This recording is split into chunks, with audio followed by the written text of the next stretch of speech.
Hello and welcome to the Not a Guru podcast. I'm one of your podcast hosts, Tyler Smith, certified athletic trainer, certified strength and conditioning specialist. I'm also here alongside the prestigious Dr. Heidi Cook. We are here to help you with personal development, personal growth, and really building a foundation that lasts you your whole life. We're so excited you're here today, and let's jump in. Action. Howdy ho. Evening. How are we this fine Thursday, the 27th? Crazy that it's already Thursday. It's crazy that, school has only got 6 more weeks, and that is insane for me. That's exciting. It is, but it's all like I don't know how I got here. Like, what When's happened the last to day of school for you guys? Good question. It's always around Lindsay's birthday, so that's always I think the last day of school is, I think finals are the 5th through the 9th, and then graduation is that next weekend on the 16th, if I remember correctly. Nice. But it's gotten here super fast, like way faster than I would have actually anticipated. I just saw something the other day that was like, does anybody else feel like January was 6 years long and then now all of a sudden we're in the end of March? Yeah, that's probably pretty accurate. As Like yeah, that's how I felt like January never ended. It was the longest month. It also feels like an eternity ago, but like, how are we already a quarter of the way through the year? yeah. I was a little almost correct. Last day of class is May 2nd. Finals Oh, 5th through the 9th. Commencement on May 10th. nice. It's coming. Like, so I will actually have conference after school's over. Wow. Yeah. That's weird. That doesn't happen very often, does it? No, it's been fairly regularly like the same week. Like Yeah. we've done many like graduation things in a hotel meeting room because we've had people compete, but Hmm. everything seems to be going much faster this year, which is also weird because we were trying to plan for the fall and we actually, because of the timing of cross country, we're back for a full week before classes even start. Like we are in practice doing our thing before a full week before classes even get going. Oh, So that's wild. it's going to be kind of an interesting upcoming year, but Yeah. it is what Did it you do is. anything to like count down to the end of the year? Like, I was just talking to um my mom about like a paper chain, Oh you yeah, like for know? Christmas. No, Yeah. I should bring that back. That'd be amazing. Yeah, you should bring it back. Do like yeah, paper chain countdown to conference or something like that. Yeah. I mean, I remember I distinctly, I don't know if you did this. I very much so remember having those when I was a kid around Christmas and you could like tear one off and Yeah. like as you got closer to Christmas and they were But like like red and and each one green. like had like we would do like each one had like a different like um activity or like Yeah. something on it. You should Yeah. do I should do that. I should. you should make Quentin help you make a paper chain that counts down to conference, and each little chain has something fun that you have to do during your work day. That would be interesting for sure. Tyler hates this idea. No, it's just it's been such a I was speaking with a coach today about it. It's been I didn't so we were very much so a distance like track program and Yeah. then we had like a little sprinkle of other things but like not a lot of kids. And it has been such a drastic change as far as the makeup of the team and the schedules and stuff. It has been it's just been a very eye-opening, very different year this year, Yeah.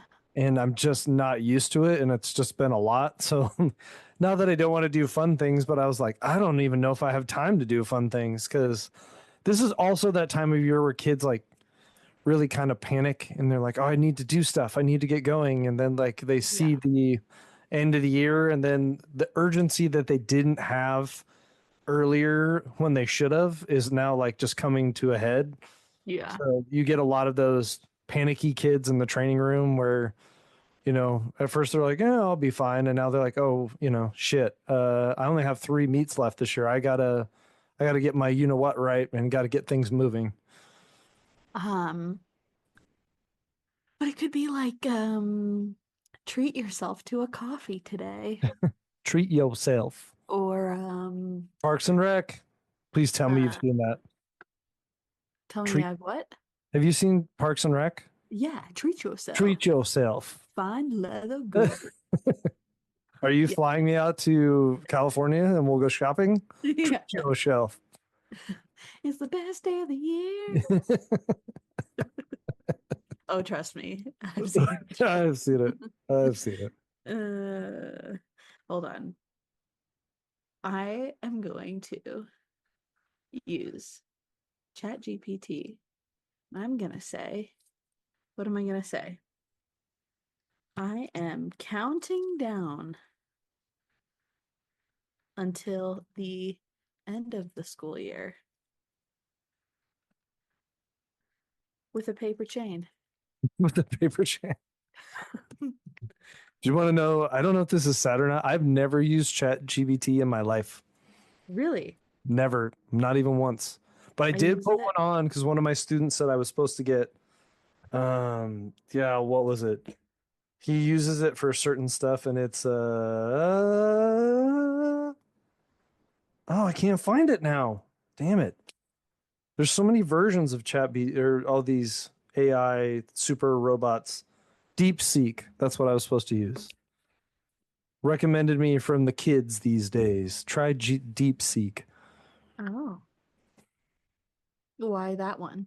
I don't, because that's the one they're using. I don't know. Gotcha. There was an Um, explanation that has since left my mind, and I don't know what it was.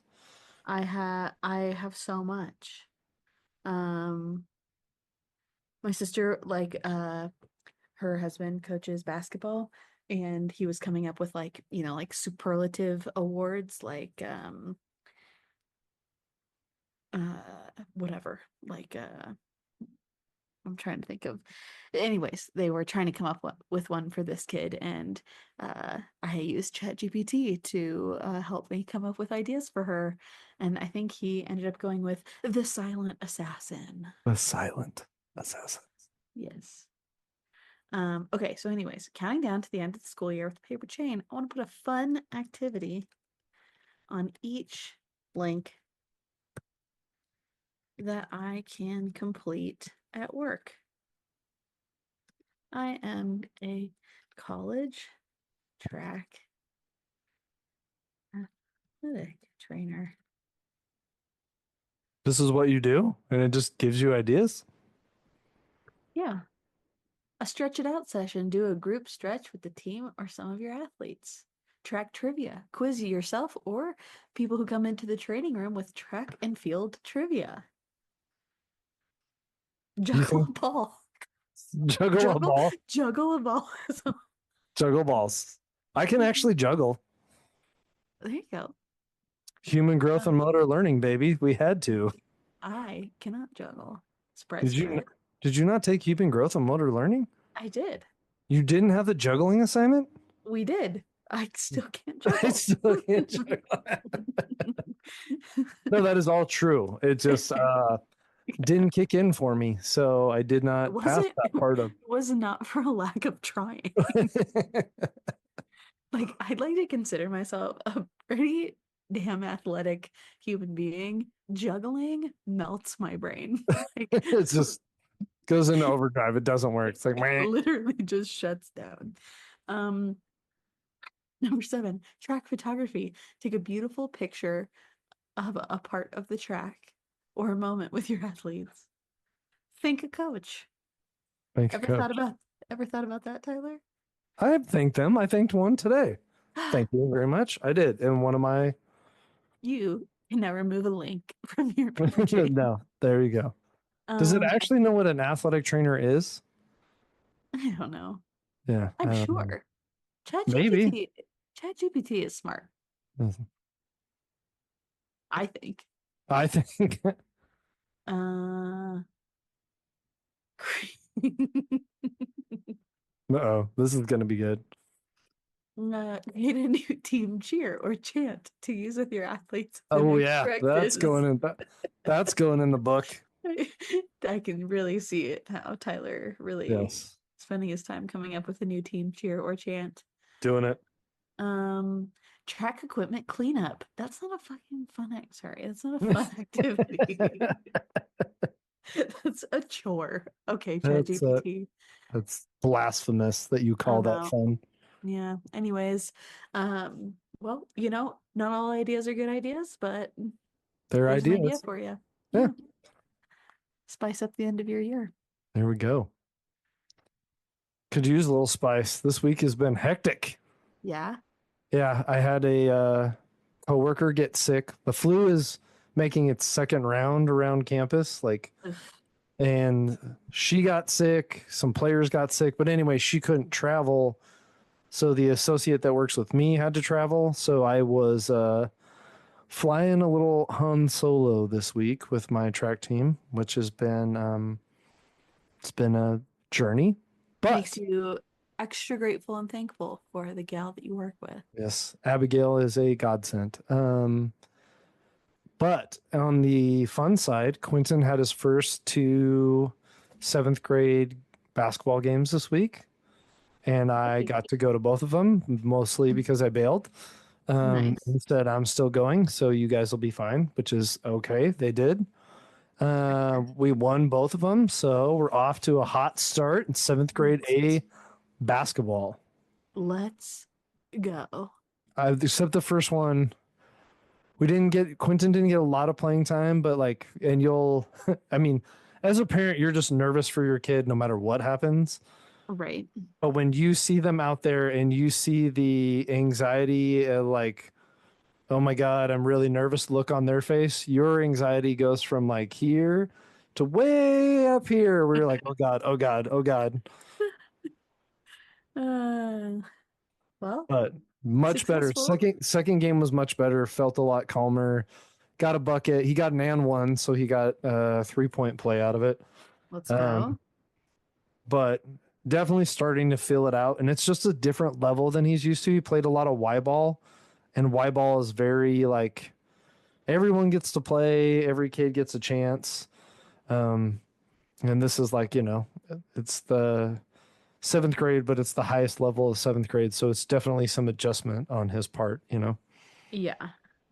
Well, We got stuff to work on. he's gonna I'm gonna make that kid aggressive. I don't know how I'm gonna do it, but mhm. it's gonna happen. just gotta start bodying him up. I'm just Just gonna start. Yeah, I don't body know. Like, check what do you do with whenever you turn a corner, bang. buy firecrackers and just start throwing them there? I'm like, get toward the hoop, go. It'll come with time. It will. He's Yeah. And confidence. I think confidence yeah, is like I was always played more physical, more aggressive, more uh forward thinking when I yeah. was feeling confident. It was the first couple of games. Got to shake off those scaries. Once he gets a little more comfortable, maybe then he'll be a little bit more aggressive. What was a lot of fun today is we were playing a school, Lowell Scott, which is down the street from us. Hmm. And we saw, let's see, four of his old Y ball like kids that he's played with. And it was just really kind of fun because like all the parents are like, "Oh my God, we haven't seen you in a while." Like they played for like 3 or 4 years together. So we Yeah. knew all the parents and they were all excited. The kids were excited to see each other. Um, I found out I can do a business apparently. So side story, follow me. I told Quentin today I'm gonna kind of use him, but that's okay. That's what kids are for. You get to use them for stuff. Certainly. Uh, he was out there, and I had almost every parent was like, "What are you feeding your child?" Because he's ginormous. And one of the dads is like, "Does yours like what's going on with Quentin?" I was like, "Why?" And he's like, "Your son's jacked. Like he's got biceps and veins in his biceps." And I was like, Quentin, this is what we're doing. I'm just gonna use you and be like, yeah, he works out with me. If you want your kid to be jacked, pay me, and they can come over and lift with me and Quentin. And I just started a whole new business. There you go. And he's like, that's not how it works, Dad. I go, actually, that's exactly how it works, Quentin. Like, that is how most people are like, oh, I want to look like that guy. And then you just go from there. They're like, what Well, are you feeding him? I'm like, quesadillas, French toast sticks, and pancakes. body That's all he blow eats. And toast. I got him on protein shakes though. He does do, I finally got those like, let's get some protein. So Yeah, there you go. Nice. I love it. he's a carb kid though. That kid just wants carbs all the time. Oh yeah. I feel like that's pretty normal for uh Yeah. like tween teens. But I mean, in all reality, he is like, he is jacked out there. Like no other kid like actually has biceps except for Quentin. I love it. Yeah. So it's Incredible. fun. Here you go. Done and done. Free How was advocate. your week? My week was a bit of a doozy, but good. Cal made it through. I think I talked about this on the last episode. Yeah. You The said that Cal he's had a got a procedure. procedure. Yep. Yep. Yeah, yeah, yeah. So had that last Friday, and we've just been recovering ever since, pretty much. He's the it all went really well. Um I Uh, we had a great talk about this before we got on today. It was just, it was amazing. he he did so good. I'm very proud of him. I'm proud of me. I held it together I'm proud of uh me. until I had to pass him off to the nurse because like they don't let you if they're under a year old, they don't let you go back with them while they put them under. Sure. So I just had to like hand him off to somebody and just trust that they were going to keep him okay and everything was going to be fine. And I held it together until I had to pass him off. And then he looked at me like, Mama, what's happening? And then I, uh, she like turned the corner so he couldn't see me anymore. And then I just lost my shit. Um, but yeah, it all went great. Recovery is going. We're still in the middle of it. It's going It's going. through. Yep. But all things considered, I'm just grateful to have it behind us, honestly. Yeah, I'm glad to hear everything went well. Yeah, me too. But other than that, honestly, like really nothing exciting has happened. We celebrated Sam's birthday kind of halfway on Thursday, but I was kind of a head case because Cal's procedure was the next day. So I was like, let's just punt and celebrate both of our birthdays the following weekend. So that's what we're gonna do. So I gave him half of his birthday presents on his actual birthday, and he will get the other half of his present uh tomorrow or Saturday, I was gonna whenever say I saw that. How old is Sam? he is 33. Oh, you guys are just kids. His 33. his Jesus year. Is Jesus? We keep saying it's the Jesus year. It's the year that um Jesus was crucified and resurrected. Oh, there you go. 33. Anyways, Right there. so yeah, he's 33, so we'll probably celebrate tomorrow or Saturday or something. And yeah, it's been a pretty low key week, but I feel like it has flown by. Good. That's great to hear. Yeah, nothing groundbreaking, just focused on this little man. Just keeping him alive and healthy and recovering, Yeah, especially when they don't know what's going on or the you procedures are can't like like have explain it to you can't him. explain it and then there's just pain and they don't know why and if they can reach it, God help you because they're going to, try to find a way to get to wherever the procedure was at. So it's always difficult. Yeah, for sure. So, anywho, glad to have it behind us. I'm hoping that we just keep trending upwards, but we'll see. I'm sure he'll throw us some curveballs here and there because Wasn't there this one kid day he likes. threw like the whole plate on the ground and you're like, guess how my day's going? Yes. Yeah. Yep. That was, there was one day that I was just like, can we just not? Can we Maybe just not. start over? Because yes, he has gotten into the phase of what can I push off of my tray, dump plates on the floor today we were in Target and I was pushing him in the cart and I got these like fake like spring flowers and he really wanted to hold them. So I was letting him hold them and then he would dump them out the side of the cart. I'd pick them up and he'd, whine or cry until I handed them back to him. Literally 2 seconds later, he dumped them out the side of the cart. And finally I was like, we're done. We're These done. are going away. Listen, pal, we are done with this conversation. And Oh, a but real tough conversation to have. there you go. Man, We did we it. did it. We finally made a beautiful transition. Wow, thank you, Cal. Thank you, Um, Cal. yes, today's episode all about the difficult conversation.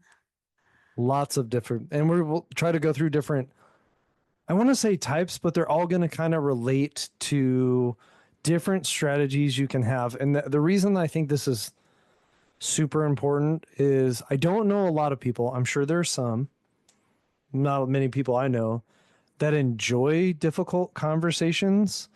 And so there's probably some strategies to make them go a little bit more smoothly. And they like just in general, like they're all going to vary a little bit.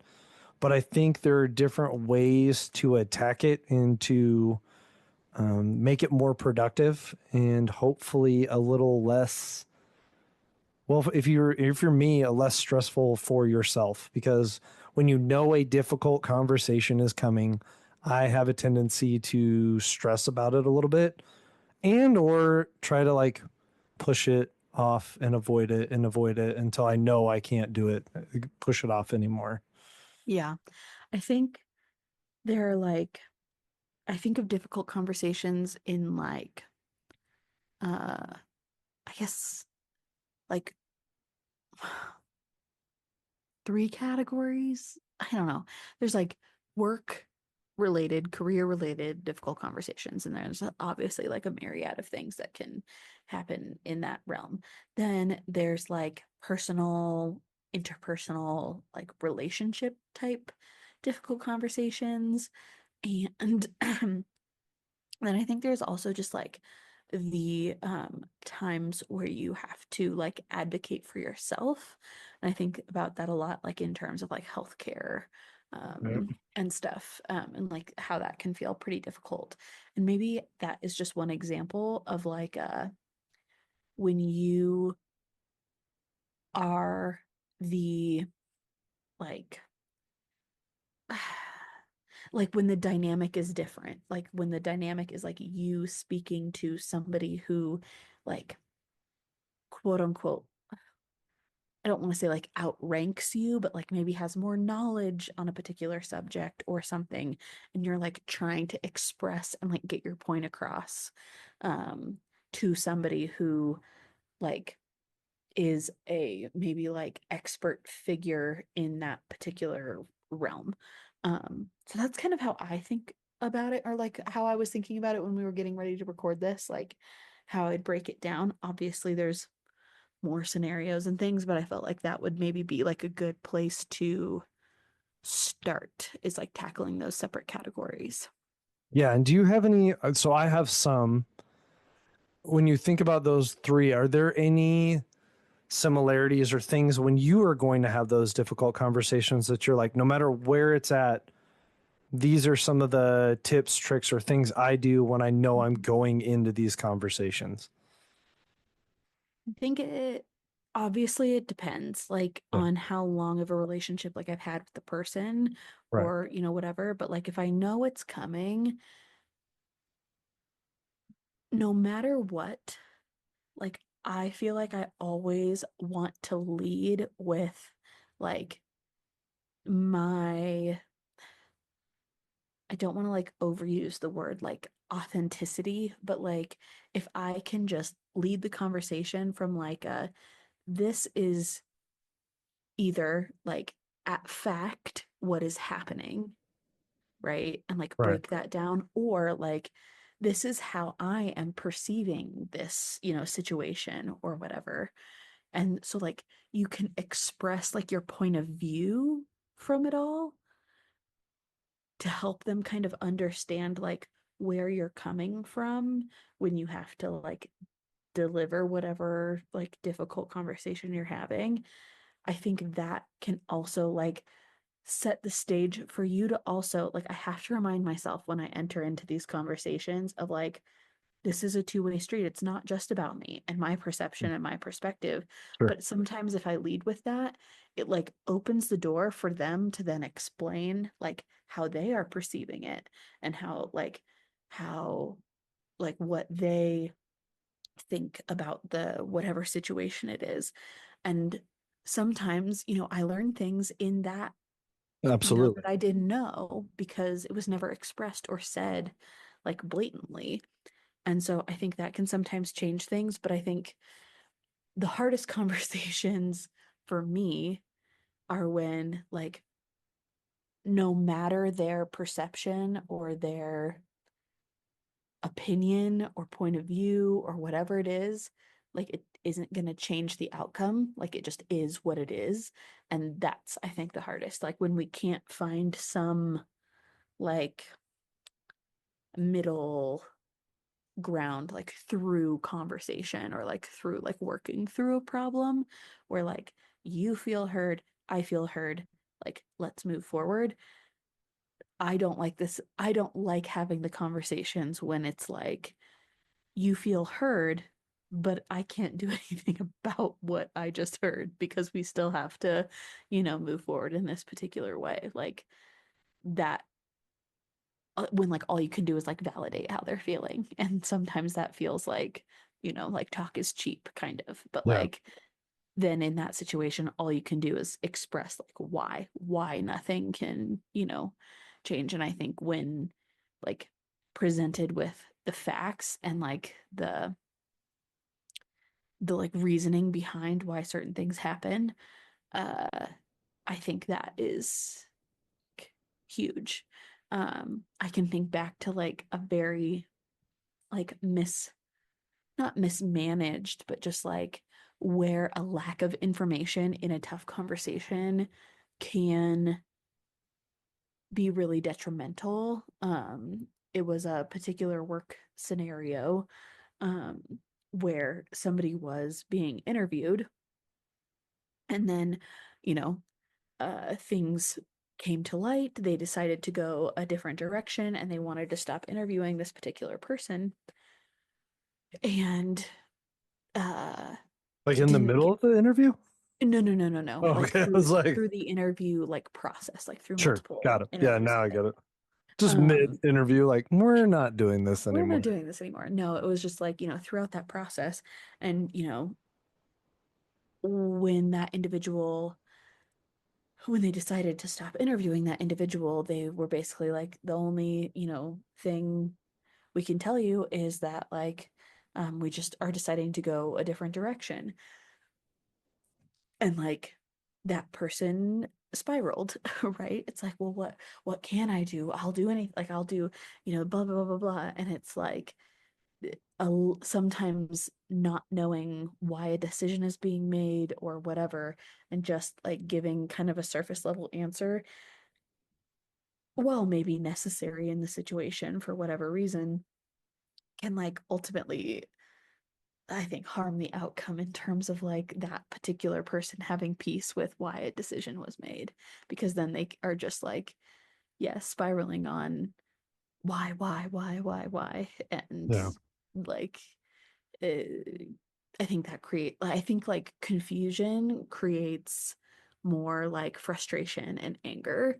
And so if you can like lead with clarity and authenticity, I'm doing air quotes, like I don't have a better word for that other than just like, you know, this is this is difficult. This is a challenge. This is something that we're working through, whatever it might be. Like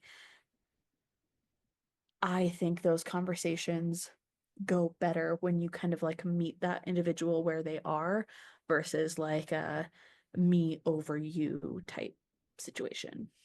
Yeah. And that was one of my points as well. And that's one of the things that I think goes well across all three is having a lot of sentences, conversations that start with I. Like, I feel like giving Yeah. your personal interpretation for a couple different reasons. One, if we're having a conversation, Heidi and I start off with like, well, this is how like you made me feel this way, or you're projecting on that person, you're going to just like a natural instinct is to be defensive on that position Yeah. because you don't have all the information as to, like you said, why the decision was made, how the decision was made. And you're also going to like, it doesn't create like what you said, it doesn't create a two-way street. It puts a blockade up, and all of a sudden it's like, oh, so now this is going to be a you versus me conversation. Yeah. You start with I, like you, I mean, there will be some people that try to do this, but I will tell you, like, wholeheartedly, I think that it's Mhm. bullshit if they do this, but like, you can't tell me how I perceive or what I'm feeling, Right. thinking. Like, that's not your position. And you said it perfectly, is give them a chance to fill in the gaps.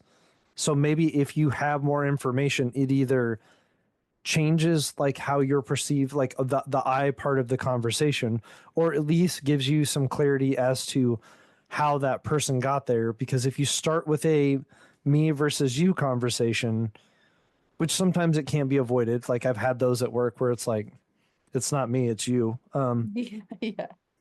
But I'll even in those see like, hey, I've got some feedback. Here are things that I'm hearing. This is what I have seen. Like, Yeah. because that way you're just telling them like they can't say no if you're saying, I've seen in the last 3 weeks your performance going down by this, this, and this. It's hard to rebuttal that and be like, no, you're wrong. It's like, Yeah. no, this is so Yeah. the I part of the conversation. And even if you're having it with, you know, um, here's a non-example, but an example. If Sam has been super busy and he's been leaving clothes and the whole house looks like shit and you're upset, Hmm. it's easier to come into that and say, I need to talk to you. I don't feel loved and validated because of these actions, instead of saying like, why is your shit all over the house and why aren't you doing, because then all of a sudden it goes Me versus you. me versus you. But it's also like it draws back that person to the meaning of looking at you and not just what's happening, but the actual person in front of you. Yeah. And I think like you kind of alluded to it in the like performance type conversation. If you can come to them with like, these are like the impacts of the situation. And if you can like explain that, like you said, your performance is, bing, bing, bing. And here's what's happening because of that. Or, the clothes are being left out, or, the dishes aren't getting done. And, here's how I'm feeling or what's happening because of that. But I think too, like continuing to come to those conversations, you said it so well, of like, how do we avoid the conversation going towards a me versus you? And it can almost be like, I think like letting somebody go is like a different Sure, conversation, a that's different category of hard conversation that is unique. But in conversations that you're either having with coworkers or maybe even a boss or a significant other or whatever, it's like, how can we work together? Because I'm not enjoying how something is going, or maybe they're not enjoying how something is going, but like maybe I need to explain like why, because maybe I let's use like the dishes in the sink as an example. If I come to Sam and I'm like, hey, I haven't been feeling like I've been feeling really overwhelmed because the kitchen is always a mess or whatever, like doing the dishes is your job and it's not getting done, blah blah blah blah. I'm not saying that's actually happening, but Sam's getting like called out right now. yeah. um I'm really overwhelmed, the kitchen's always a mess, blah blah blah. Like what can we do? And maybe Sam comes to that conversation is like, I'm really sorry, I'm really overwhelmed at work or whatever, and I don't feel like I have a spare second to be spending on whatever. Like, I'm trying my best to keep up with it, but it's just, it's the thing that keeps getting pushed to the bottom. It's like, okay, you're feeling overwhelmed, I'm feeling overwhelmed. How can we work together to like Yeah. support each other through this kind of, season that we're in or whatever, and like come to, and again, like work together to find a solution. And I think, like I said, when you kind of open the door with like authenticity, the situation, how you're feeling, all of that, it then opens the door for them to speak on it as well. But if I entered into that conversation of like, never really do the dishes and Yeah. like I'm sick and tired of this and blah blah blah, like that immediately either puts him on the defensive or he'll be like, fine, like roll his eyes, like I'm sick of being nagged about this. I'm gonna do the dishes. But it doesn't solve the problem, which is like him being overwhelmed and not being able to like tackle it. And so it's probably just going to happen again. And then I'm going to, like, the cycle continues, right? And the problem never gets actually solved. So, like, I think you can extrapolate that scenario across like multiple realms, right? Of like, if it's situational and like something that needs to shift or change, but you're not like parting ways with that person, right? Like you need to Right. continue to either work together, live together, be married to each other, whatever it might be, right? So, like, in those scenarios is when I think it really needs to not be uh, a me versus you type situation. Um, I think back to one of like, I think I've grown a lot in my communication skills. Well, in my like tough conversation skills. I don't know about you. Are you somebody who like shies away from confrontation or somebody that like handles confrontation well?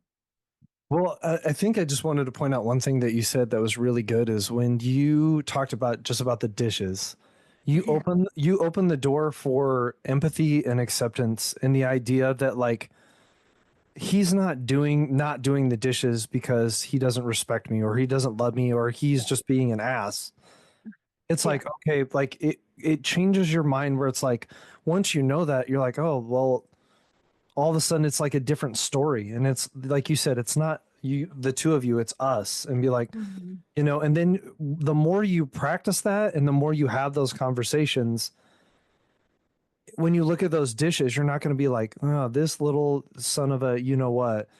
You're going to go like, oh man, he must have had a hard day at work if he couldn't even find the time to help me with these dishes.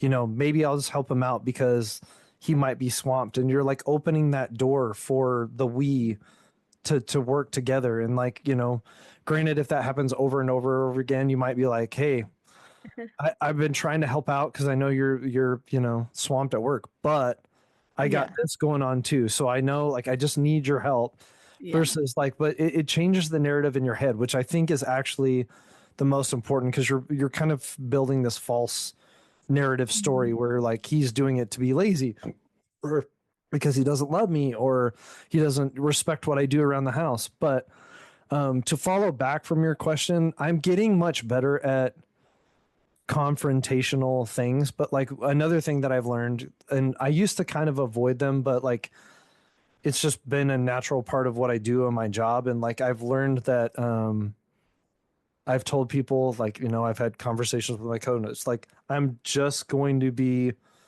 open and honest and come from a place of like love, but like I'm going to tell you where I'm at because I don't feel right if I don't. But the other thing that's helped me gain that confidence is doing some homework before I have those conversations, whether that's getting specific examples. Because one thing that doesn't work well is like, well, if I go to Heidi and I'm like, well, Heidi, you always just dump stuff on me and I don't ever have time to get it done. And Mhm. you're like, what? And you're kind of flustered. It's a difficult situation. You're like, I don't know, just stuff. If you have like written down, like, I have this and I have this, and these are just examples, like you're building a informative fact built conversation so the person knows and has an idea of what's going on in a way to change that behavior. And Yeah. if you don't do like I do some of that stuff ahead of time, and so doing homework and getting specifics in it just that way I have a clearer picture, like if I write it down, of how the points I want to hit, but also a clear picture of how that person can see my thoughts, feelings, or what I'm going through without trying to just put vague he, she, third party stuff. Like this Or is just like actual things. accusations without Yeah. anything to back it up. Yeah. Yeah. Like I need to have some facts behind it, you know. Yeah, It's like for if sure. you know, like you never help out around the house. Like, okay, well, what do you need me to help with? I don't know, just stuff. Instead of being like, I asked you to do this and I asked you to do that, and neither of those two things got done. Well, now Yeah. I'm in a corner where if I'm that person, that guy, it's like, well, shit, she's right. I didn't do those. And if I don't have a valid excuse, you kind of have to eat crow and be like, you're right, and own up to, like, I should have got it done. Those are things that are my responsibility. Well, if you're an adult, I mean, sometimes that gets a little iffy, Mhm. but that's another thing I like. That's what's helped me become more comfortable with uncomfortable conversations, is just preparing, whether it's on paper or like a quick second in my head. How do I want this to go, and what do I really need to get across? Yeah, for sure. For sure. I think for me, I've never like shied away from confrontation or like difficult situations, or like difficult conversations, but I think I have grown a lot in how I approach them, which is probably a little bit more gently than I used to. Um, like I can think back to like one very strong instance in when I was uh in the athletic training program. Was I uh There was a particular fellow athletic training student who basically wasn't doing anything, and wasn't doing anything to like push themselves or do anything of like real value, honestly. Like, and I think a lot of it was stemming from fear. Like, they didn't want to mess up, they didn't want to make a mistake, they didn't want to look stupid. So, like, they weren't taking on any rehabs, but like, they weren't even like trying to like ask questions to learn like what to do. They were just standing there wrapping ice bags on people, and like, that was their job. And I was like, at one point I literally was like, you know that they can do that themselves. Like, that that is not a skilled task. But anyways, so I made the mistake of venting to a friend about this because I was frustrated, but that was my mistake. I should not have talked about how I felt about this particular person behind their back, because it got back to this individual that I said something that was not very nice. And and kudos to her for coming up to me and starting the conversation. She was like, "Hey, I heard you said X, Y, and Z." And I took a deep breath and I was like, I did say X, Y, and Z. And I'm really sorry that I talked behind your back and I said that to somebody else, because this is word for word what I said. So I should have said that to your face. Wow, this is what ruthless on it. It was so brutal. Looking back, like, brutal. Was it maybe necessary? Potentially, but I definitely could have said it a lot differently. Um, I was like, yeah, but like, I apologize for my mistake, which I stand by. My mistake was I should not have said that to anybody else. That either should have stayed in my brain, or that could have been a conversation between her and I. And but I didn't have to word it like that. The But delivery might have anyways, came all across a little rough. but, we had an entire football season to continue to work together, so we had to figure something out. And but that it ultimately led to a good conversation where I was like, I think you're better than that. Like, I think you're better at what you're doing and like what you're contributing. And I was like, "And I'm not the only one that sees it.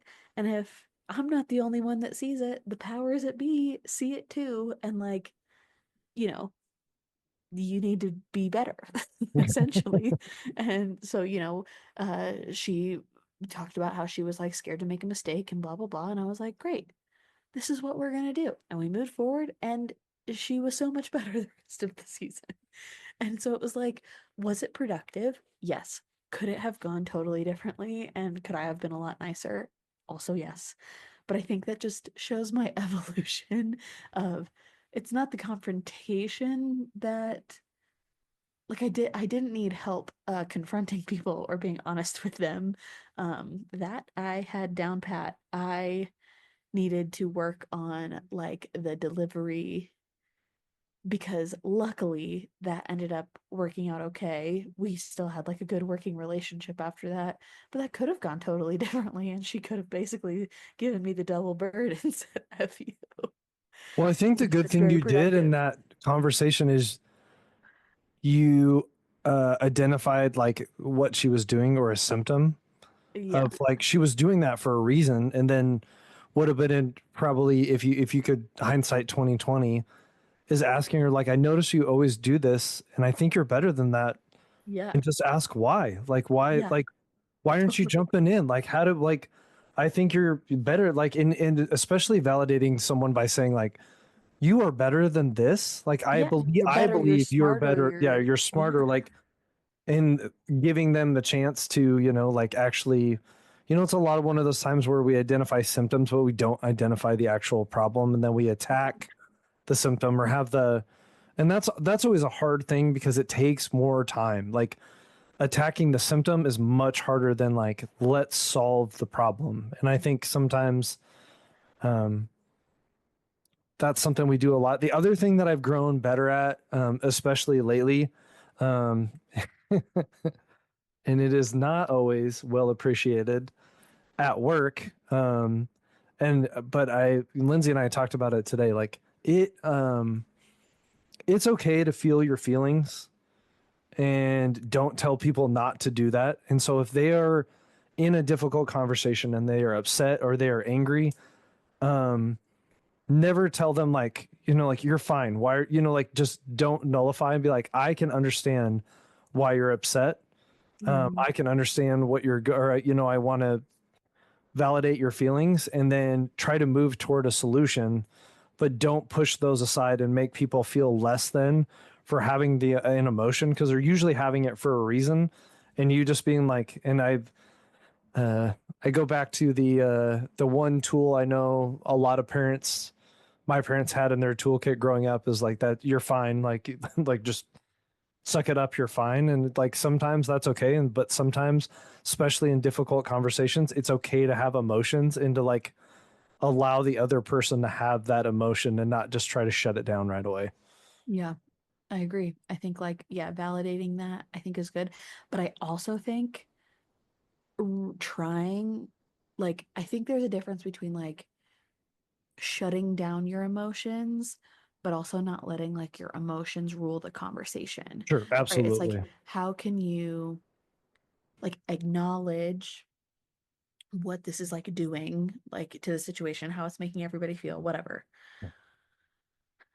I don't mean to say whatever. Well, I do. I think some like yes, feel your feelings, but if like emotions are ruling the conversation and we can't look past or like it's making us look past the facts, or it's making us like um get overly like defensive or whatever, like feel your feelings, but I think there is power in like remaining as neutral. And I don't mean that as like robotic and without empathy or without feeling or without being open to hearing, how the other person is perceiving the situation. I don't mean that. I mean neutral in like, this is what it is, right? We can hold space for what's happening outside of the facts, but like at the core, this is what is happening. And this is how we need to move forward. And I think some emotional neutrality can help move through the conversation without feeling like we get stuck in like a loop of like, well, this is making me feel this way. Well, this is making me feel this way. Well, this is making me feel this way. It's like, okay,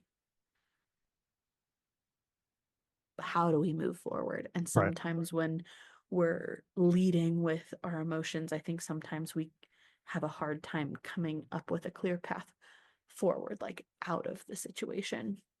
But I don't mean that to sound like you can't like feel what you're feeling or validate what the other Well, person's and feeling. I think the only kickback I would have to that, and I've done it, I had a conversation with something about it today, is like, don't use complacency to end the conversation without opening Mhm. the door for different solutions. Does that make sense? Mhm. Like, Mhm. don't just being like, well, it is the way it It, is. it is what it It is is. what it is. And just like, it's a better thing to be like, well, for now, this is where we're headed. That doesn't mean there's no more options, or we Right. can find and explore and have another follow up conversation about different ways we can do things. Because I am just of that whole thing. I don't like that. We've talked about. I hate that whole phrase. Like, is nails on the chalkboard for me, because that's not how the world and evolution and progress happens. Right. And it's just complacency. It's just being like, well, yep, that's it. Versus It like, is what hey, it is. it is right now. That doesn't mean it always has to be this way, or we can't look to find a way to do something different to change some things so you don't feel this way.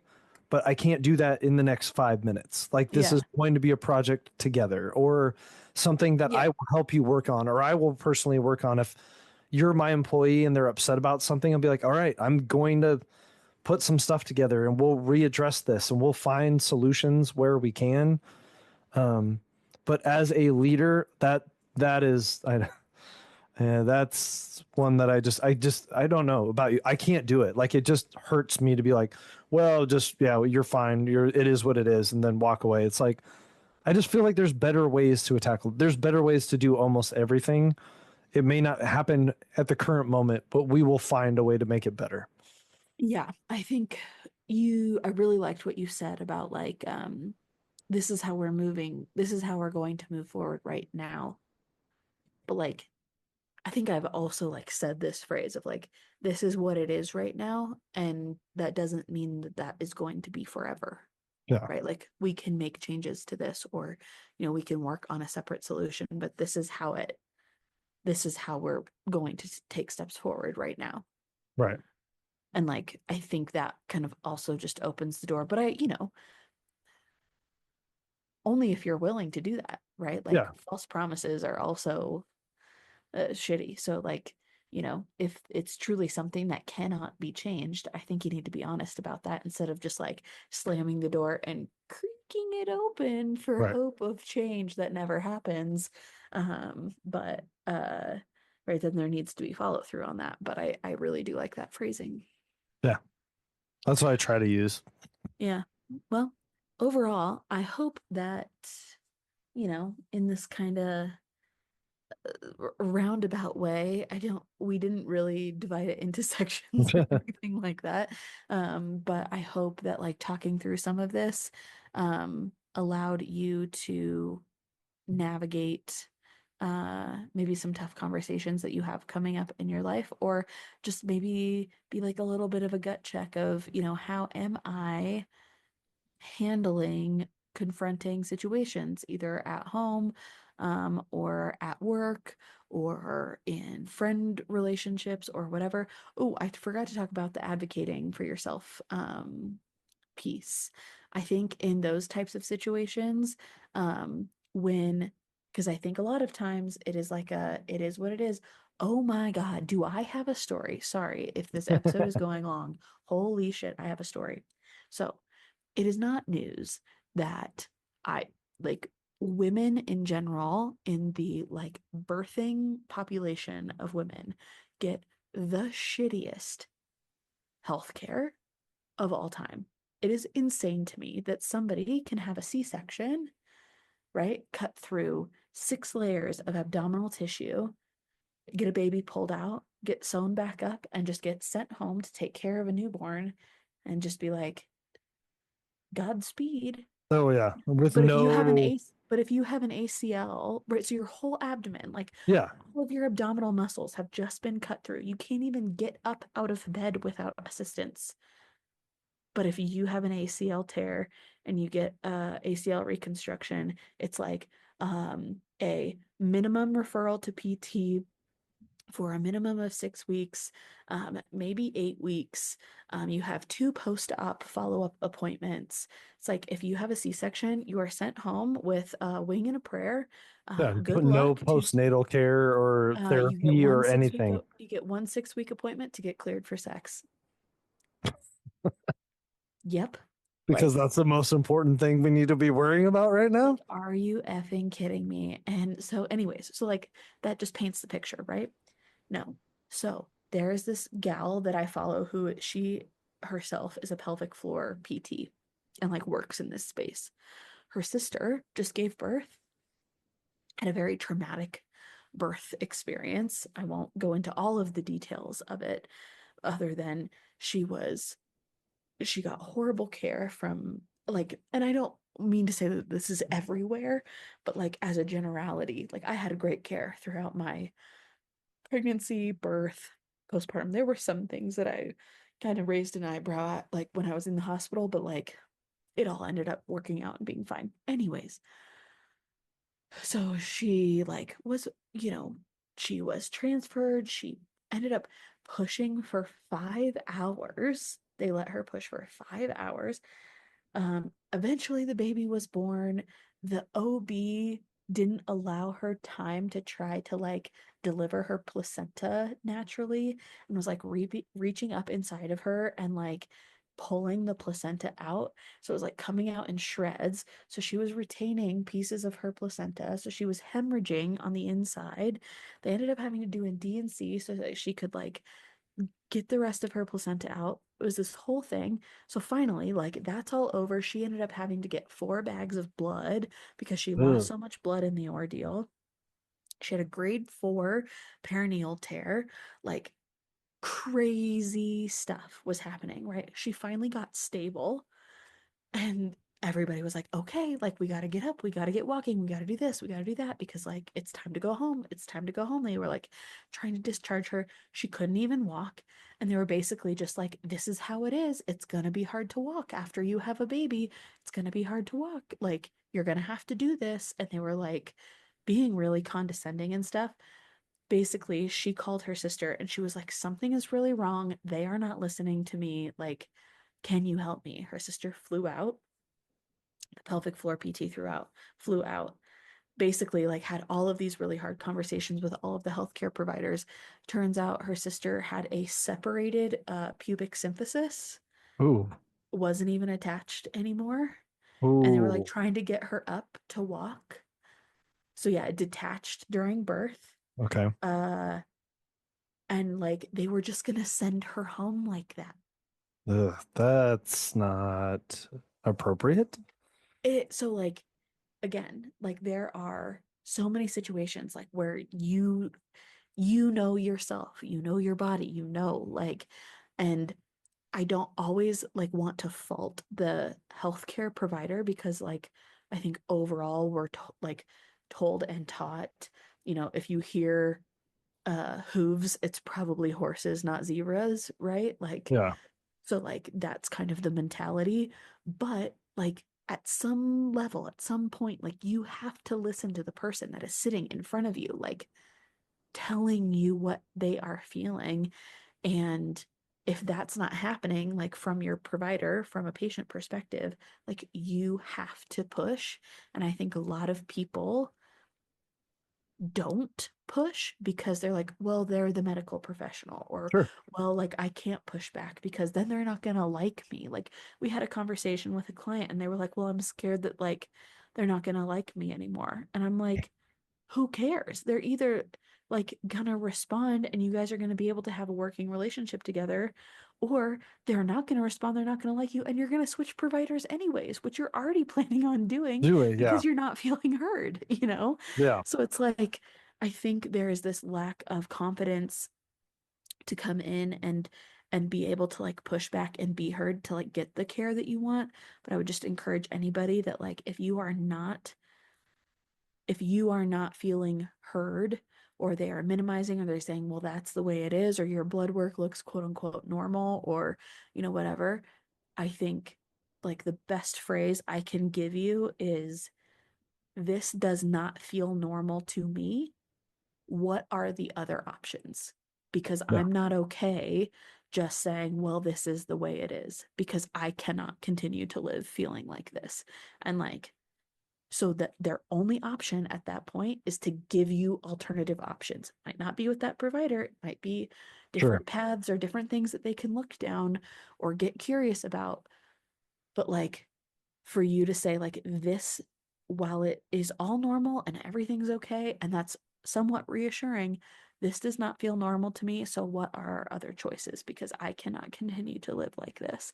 And I think that can be a really powerful like pivot into them like giving the gold star of like, okay, I did my job, I cleared all the big scary red flags, you must be fine.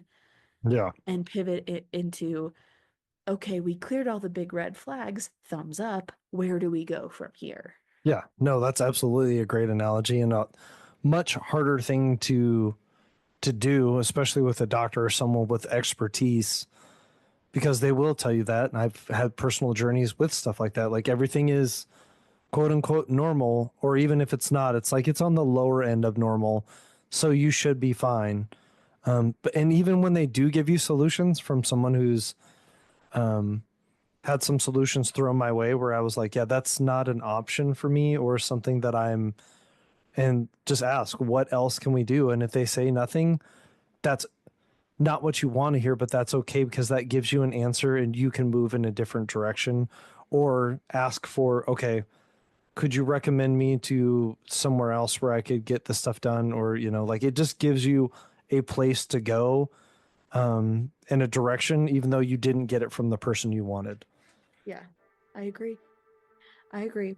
Well, sorry if this episode went long. Hopefully, it was a fun one, a constructive one. Um, and if you're building a paper chain to count down something, try Chat GPT. Right. They will give you wonderful suggestions. New team cheer next week coming. Stay tuned. I'm gonna hold you to that. It's not going to happen. All right, see you guys next week. Thanks for being here.